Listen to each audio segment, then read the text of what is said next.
ወደ ዱባይ ሊሄድ ነው። ይህን ስነግራችሁ በታላቅ ሐዘን ነው። ምንድን ነው የምታወራው? ኧረ ምንም አይደለም። 5 ወር ለማለት ነው የምትሄደው። ሃይሚና ተሳስበኝ። በቃ አንተ ደግሞ እሷን ጠብቃት።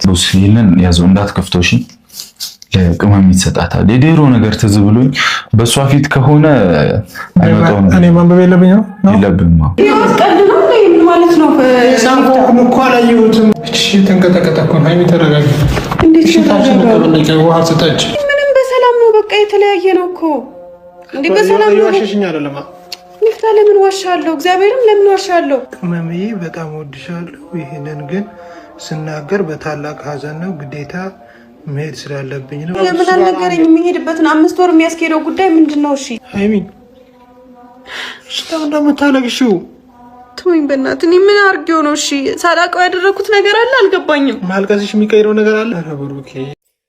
ሰላም ቤተሰብ እንዴት ናችሁ? ደህና ናችሁ? ሰላም ናችሁ? አላችሁ? አለን።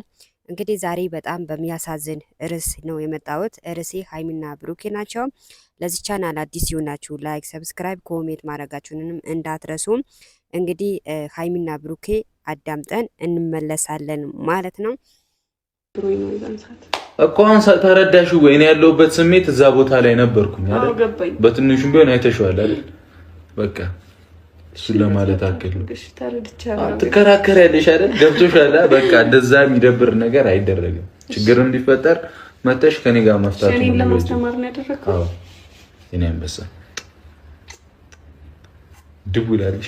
ለማንኛውም ቤተሰቦች እንዳልኳችሁ ይሄን ቪዲዮ ላይክ በማድረግ ጀምሩ፣ ሰብስክራይብ ቤተሰብ እንግዲህ ያው ሃይሚና ብሩኬ አዳምጠን ተመልሰናል ማለት ነው።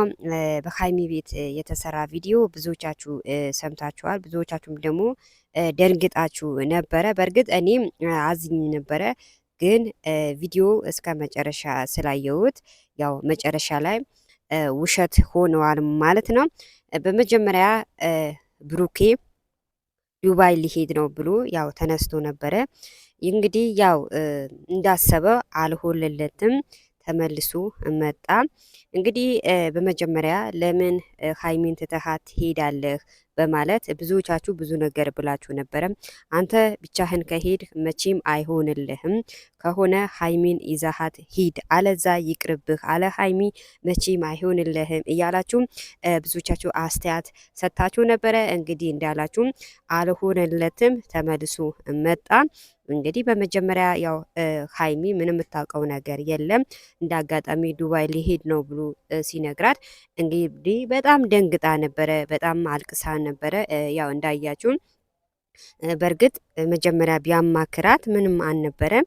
ከእንደዚህ አይነት ነገር ይጠብቀን። ምንም ቢሆን የትም ሲሄዱ ወንዶች ተናግረው ቢወጡ ጥሩ ነበረ።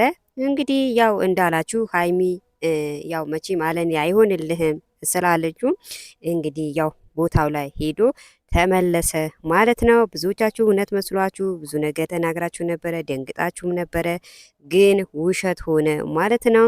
መቼም አለ ሃይሚ ብሩኬም አያደርገውም ማለት ነው። ሃይሚ እያለቀሰች መቼም ትተዋት መሄድ የለበትም። ለማንኛውም ላይክ ሰብስክራይብ አድርጉ።